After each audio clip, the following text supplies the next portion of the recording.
Buenos días, buenas tardes, buenas noches, bienvenidos a Taller de Ideas. Mi nombre es Dana Ventura y estamos nuevamente en un podcast. En esta oportunidad habíamos comentado semanas atrás que íbamos a tener una entrevista con un personaje que ya había pasado por el podcast, que es Carlos Guamán. Ya conocen un poquito de su historia, que es escritor, maker, gestor cultural. También hoy día ha venido a compartirnos un poquito más acerca de cuál es el proceso para nosotros quizás poder publicar, ¿por qué no? Nuestro primer libro, contando una historia, contando quizás algunas anécdotas, quizás queremos compartir información que para nosotros es muy importante dar a conocer. Y en fin, tiene muchos fines un poder publicar un libro, así que le cedo la palabra a nuestro invitado del día de hoy. Carlos Guamán, ¿cómo estás? Hola, ¿qué tal, Dana? Nada, mucho gusto por la consideración, por el espacio y qué bonito tema, ¿no? Hablar de cómo publicar tu primer libro, que es algo muy importante, sobre todo porque el mercado del libro entra a una digitalización fuerte y es ahí donde, digamos, se agita la creatividad para poder promover, ¿no? Promover, lanzar, desarrollar productos de ese tipo, ¿no? Claro, publicar un libro creo que es, la mayoría de personas lo ve como que un sueño hecho realidad, creo yo, el poder compartir una historia. Algunos comparten su propia historia, otros comparten parte de sus sueños, otros comparten información, ¿no? Hay distintos tipos de textos. Carlos, amplíanos un poquito más de eso. Sí, digamos, el universo de la literatura es amplio, ¿no? Hay los libros, hay poesía, hay narrativa, hay crónica, ¿no? Hay informes, ¿no? Entrando ya en el periodismo, digamos, ¿no? Y hay los cuentos también, ¿no? Que es algo interesante, es un género interesante dentro de la literatura. Entonces, lo bonito es que veo que hay mucha gente joven que, que está escribiendo, que quiere publicar, ¿no? Y eso es muy positivo, muy bueno. Este, y bueno, la idea es desarrollar este tema para hablar sobre cómo producir, cómo terminar tu primer libro, o por dónde Eso, empieza, ¿no? ¿por dónde También. empezar? ¿Cuáles son los pasos a seguir? ¿Quiénes son los personajes con los cuales tenemos que, de alguna manera, es como un profesional que te ayuda, ¿no? En el proceso, porque una cosa es que tú escribas la historia, pero la ortografía, la letra, la colección, las ilustraciones que tanto se ven ahora, la edición, la Claro, lo, publicación. Ujú. lo primero es que uno se eche a escribir, eh, digamos, de una manera muy natural, ¿no? Eh, Poniendo todo digamos, volcando todo tu archivo emocional en el papel, ¿no? Eh, y algo importante, que siempre lo he comentado con muchas personas, es que cuando uno escribe tiene que ser honesto y es como estar desnudo, ¿no? O desnuda. Y a veces lo que escribes no necesariamente te deja bien parado, no necesariamente te deja, digamos, como la mejor persona quizás, pero tiene que ser honesto, tiene que salir del corazón, tiene que ser desde el alma, ¿no? Porque creo que si no es así, no funciona. El que escribe tiene que perder el miedo digamos, a, a, a que otras personas puedan hacerse conceptos o pensar de alguna manera positivo o negativamente de quien está escribiendo. Entonces, uno tiene que perder ese miedo, tiene que romper esa barrera para poder escribir. Y escribir con el alma, con el corazón en la mano, y esa es la idea, ¿no? Eso es lo primero, digamos, eso es lo primero, ¿no? Porque ya lo demás es producción, ¿no? Si de repente hay interés de ilustrar, bueno, puedes contar ya con algún artista de ilustración que te puede dar luces en eso. la edición, que es importante, ¿no? La edición, la corrección de estilo, el trabajo del editor. Para mí el trabajo del editor es las veces del trabajo de un productor musical a la hora de hacer un disco para un artista músico, ¿no? En cambio, para quienes escribimos, el editor es también pieza fundamental, porque es una persona que te va de alguna manera guiar en el proceso y a la vez va a tener que meterse un poco en tu cabeza, ¿no? En tu personalidad, en tu cabeza, dentro de ti para rescatar también lo más importante que tengas tú por dar. Eso es así, ¿no? Yo trabajo de editor, ¿no? Yo, por ejemplo, te corrijo textos, ¿no? Hago trabajo de editor, ¿no? Entonces, eh, siempre digo esto, ¿no? Escribe lo que sientas, lo que pienses. No pienses que está mal o está bien, o hay algunos que puedan pensar, oye, cómo estará bien lo que hago, ¿no? Se verá, se leerá bien, ¿qué pensará quien lo lea, ¿no? Eso hay que olvidarse de eso y simplemente correr, hacerlo, dejar que fluya. Esa es la idea. Eso es cierto, porque muchas personas que recién estamos aprendiendo, recién estamos escribiendo alguna historia, se puede poner en la situación que nos comenta Carlos. ¿Estará bien lo que estoy escribiendo? ¿Alguien sentirá que es muy básico o estoy usando una terminología muy técnica de mi carrera? O quizás es algo muy común, nadie compraría el libro. Hay muchos obstáculos que nos podríamos poner, ¿no? Y autosabotearnos con lo que Claro, queremos, con lo que claro, queremos contar. claro. El temor es un enemigo silencioso, ¿no? Que hace que te autosabotees, ¿no? Y sobre todo porque el miedo te hace equivocarte terriblemente. Por ejemplo, el error común de muchos jóvenes es que creen que mientras más, no sé, adjetivos complicados y rebuscados utilices, estás quedando mejor como un escritor o estás dando la imagen de un escritor intelectual. Y en realidad eso no existe, ¿no?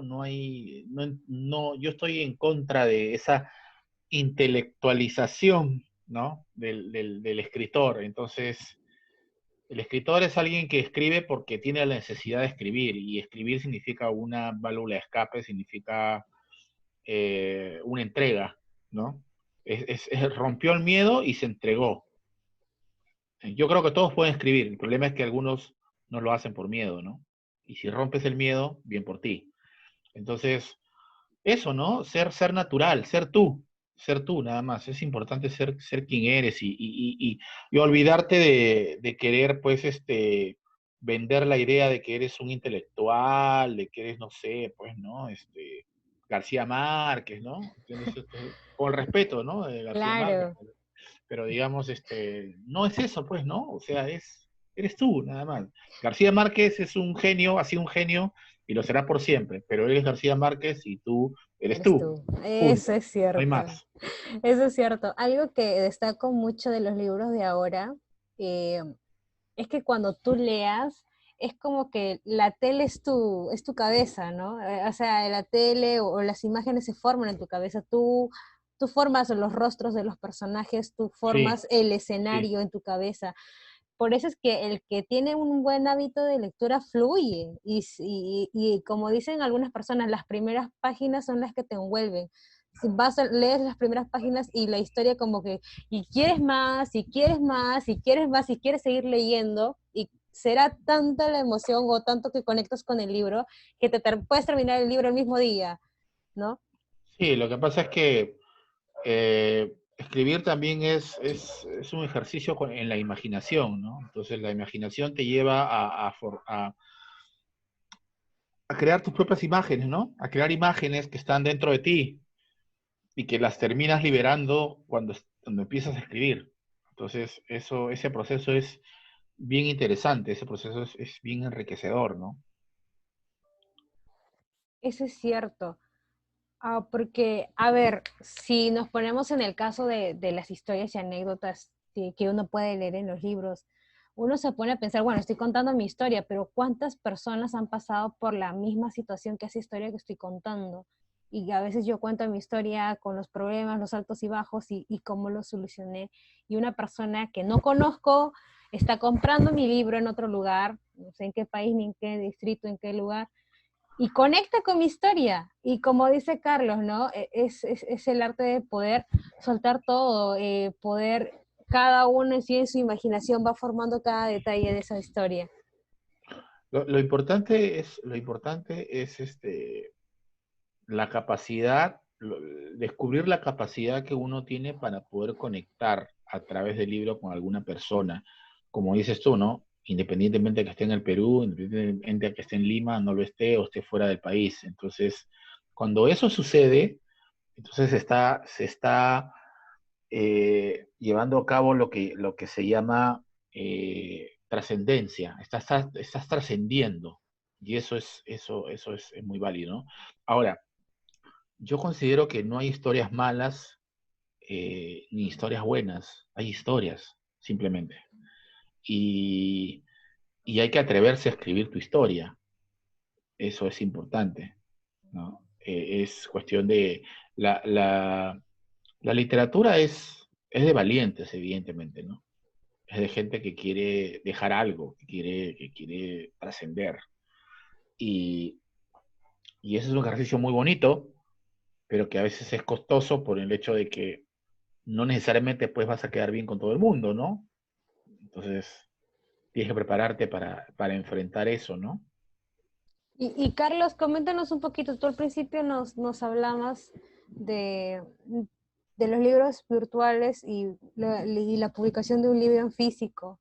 Aparte de las diferencias de algo palpable, ¿has notado algo adicional en estos tiempos ahora que todo se está volviendo virtual? O sea, ¿cuál es el pro y el contra el pro y el contra de lo que es un libro en físico publicar y publicarlo digitalmente?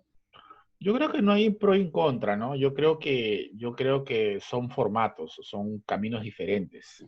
Eh, por un lado, sí es cierto, estamos entrando a una digitalización muy fuerte, en el cual la gente ya está leyendo en su celular o en su tablet, ¿no? O en la computadora. Entonces, y hay formatos para eso, ¿no? Para la gente que quiere leer en su celular, ¿no? Pero evidentemente el físico es un formato más romántico, ¿no? En el cual tú sientes pues ese, ese, Está el ese, ese, papel. co- ese corazón, ese feeling de tener un libro en la mano, ¿no? Y saber que se ha concretado y que lo tienes ahí para ti, ¿no? Entonces, como las veces de gente que compra vinilos, digamos, ¿no? O gente que compra discos de vinilo, que, digamos, entiende la digitalización, pero que de alguna manera sigue consumiendo lo físico. Entonces, yo creo que son dos caminos diferentes. Eh, de hecho, hasta antes de la pandemia, sí, el libro físico todavía tenía mucha fuerza, eh, y sobre todo porque habían ya muchas editoriales, muchas ferias de libros, ¿no? Bastante interesante el mercado de la literatura. Incluso muchas librerías, ¿no? O sea, hay cadenas de librerías que están en todo el Perú. Entonces, es bonito.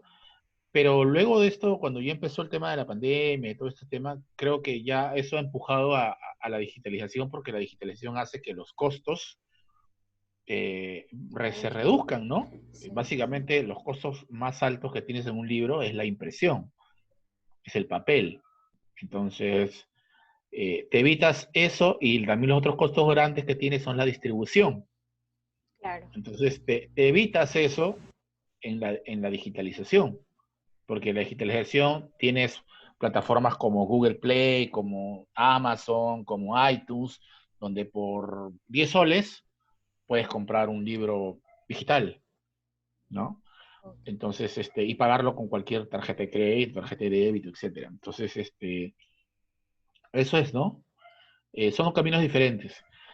A mí me sigue gustando lo físico, sigo Creo que leyendo todo. en físico, ¿no? Evidentemente, Sí. ¿no? El gusto de ir a una librería y poder efectivamente poder date el gusto de comprarte un libro, de tocarlo, de tenerlo y de que puedes leerlo cuantas veces tú quieras, lo tienes ahí en la mesita de noche.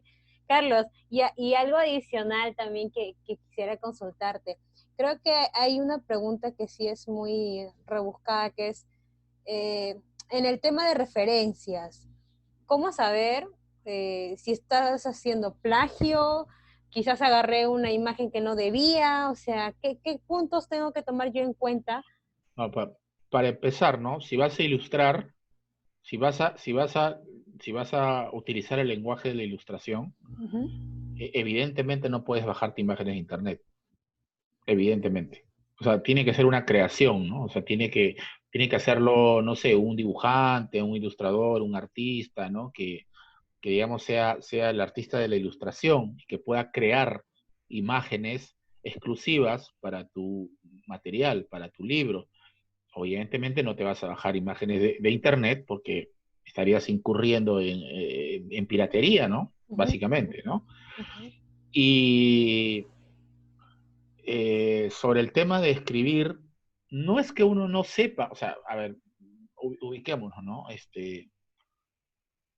No es que alguien no sepa que está plagiando. Quien está plagiando sabe perfectamente que está plagiando, ¿no? Es como que tú leas una frase en un libro X de, no sé, de un autor que no lo conozcan en Perú y lo copies, ¿no? Y lo estás plagiando. Entonces, no, eso está bien claro, o sea, no es que nadie sepa que está plagiando algo, ¿no? Claro, en O bueno, ese caso creo que eso ya se llama citar, ¿cierto? Cuando tú tomas cuando tú frases quieres, claro, referenciales. cuando tú tomas una frase referencial o te identificas con una frase, es importante que tú lo cites y tengas que poner la fuente, que es el autor que está citando, ¿no? Si no lo pones, entonces no es correcto. Claro. Y si en caso yo también estoy tomando una imagen referencial que, no sé, sea como una imagen informativa, igualmente también tengo que poner una referencia Igual, de... citar la fuente, ¿no? De dónde la encontraste, de dónde la estás utilizando, ¿no? O de qué página de internet te la bajaste. O sea, eso es importante, ¿no? Consignarlo, ¿no? Correcto. Y han habido algunos casos anteriormente de malas prácticas, algunas malas prácticas que en el caso de publicar un libro dentro del proceso. Creo que felizmente en el Perú no, hasta donde tengo entendido, porque, mira, te diré que hay mucha gente que está escribiendo. Hay una oleada de gente muy joven que está muy grande, que está escribiendo, y además rompemos el mito, o se rompe el mito, que, que siempre han dicho de que Perú es un país que no lee. Entonces, si es un país que no lee, ¿por qué hay tanta gente que escribe? ¿Por qué hay tantas cadenas de libros, de librerías? ¿Por qué hay tantas editoriales? ¿Por qué hay tantas ferias de libro? ¿No? Si somos un país que no lee, supuestamente. Entonces ahí se rompe un poco el mito, ¿no? Creo que sí hay gente que le interesa aprender, que le interesa leer, que sí consume, creo que sí, ¿no? Cosa que es muy importante y es muy saludable, que lamentablemente, hablando de música, que también es otro de mis mundos, este, mira, es más probable que, de verdad, ¿no? Te compren un libro físico que compren un disco físico y original. Entonces, eso es una realidad, ¿no? En este momento, ¿no? Eh, pero sí, el mercado, digamos, hasta antes de la pandemia estaba atractivo, ¿no? Cabe resaltar, ojo, para los nuevos autores, las... O sea, si tú estás escribiendo y estás pensando que va a venir, no sé, pues Planeta, Alfaguara, ¿no? Y te va a fichar y te va a dar el contrato multinacional, o sea, no te imagines eso porque eso no va a pasar de momento, ¿no?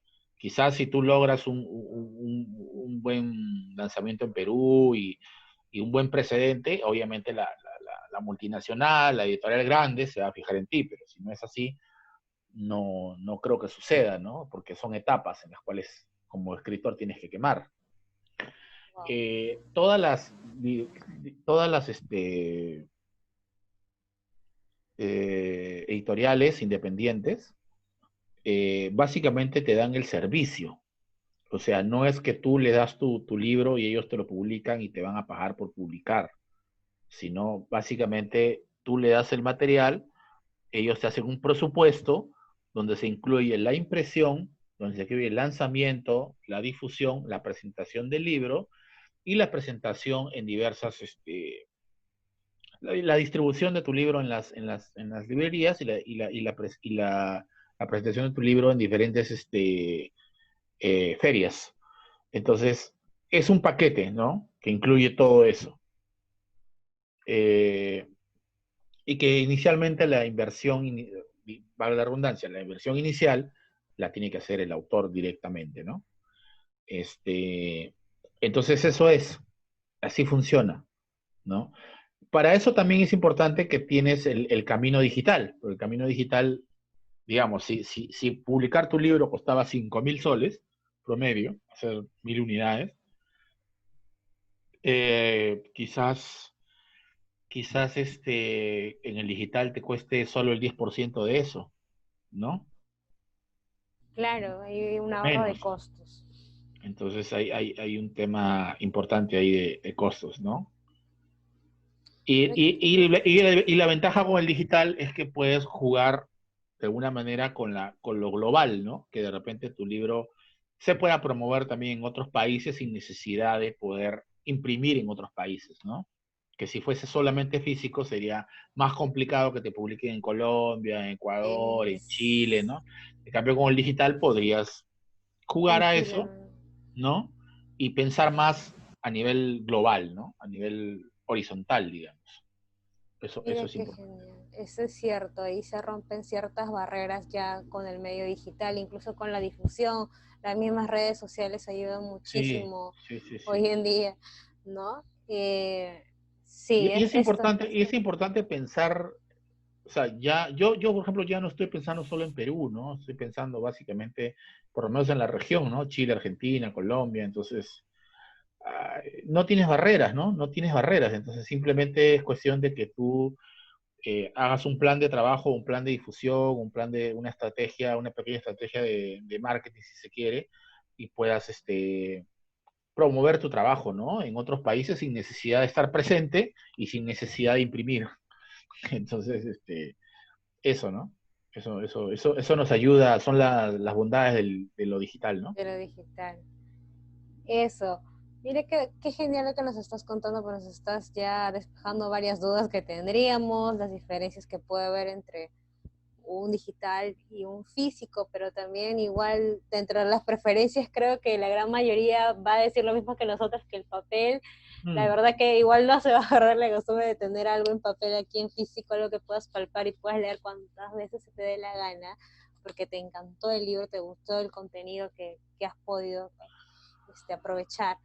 Carlos, coméntanos dónde te podemos encontrar en redes sociales, qué talleres tienes para nosotros esta semana. Bueno, el día jueves 9 de julio, a través de eventry.pe, tengo un taller, pero dedicado a management y a producción. Estamos hablando de música, dirigido a músicos emergentes que están recién quizás haciendo sus bandas, quizás recién por sacar su primer disco, etcétera. Entonces es una asesoría, digamos, de management que estoy junto con un amigo, compañero, Carlos Chiqui Villacorta, es un amigo con el cual hemos girado con bandas hace mucho tiempo, incluso en el inicio del siglo, ¿no? En el 2005, 2006, ¿no? Hace muchos años, que es un excelente productor técnico y ha hecho montajes para muchas bandas grandes de afuera en Perú. Entonces nos hemos unido un poco para de la producción y del management y que finalmente se encuentran, ¿no? Se encuentran y son fundamentales para desarrollar la carrera de un artista. Entonces eso es lo que estamos haciendo este jueves 9 de julio del 2020 en eventry.pe a partir de las 8 de la noche, hora Perú. Y hay una pequeña entrada, costo de 20 soles, que es bastante simbólico para todos los que quieran, digamos, ser parte de esto. Y para algún trabajo que tenga que ver con asesoría editorial, editar tu libro, ¿no? Revisar tus textos, también me pueden contactar. Yo estoy en Facebook como Carlos Guamán Web y en Instagram también como Carlos Guamán Web. Ahí me pueden ubicar y pueden poner en contacto conmigo para lo que es todo el manejo editorial, ¿no? Todo lo que es textos. Genial, como ya saben, Carlos Guamán no solamente es escritor, también es filmmaker, gestor cultural, también trabaja con el mundo musical, así que Y también muchas soy artes. clown. Y también es clown en proceso, así que escuchen su historia. Yo les invito a que escuchen el primer podcast que estuvo Carlos para que puedan conocerlo un poquito más, conozcan todo su proceso de crecimiento y puedan ahí conectar más con el propósito que él tiene para con su talento. Y bueno, chicos, sin más, espero que esta información les haya servido muchísimo y nos vemos en una próxima entrevista, en un próximo podcast. Y Carlos, muchas gracias por tu tiempo. Nos vemos en el próximo No, podcast. muchas gracias a ti. Chévere. Hasta luego.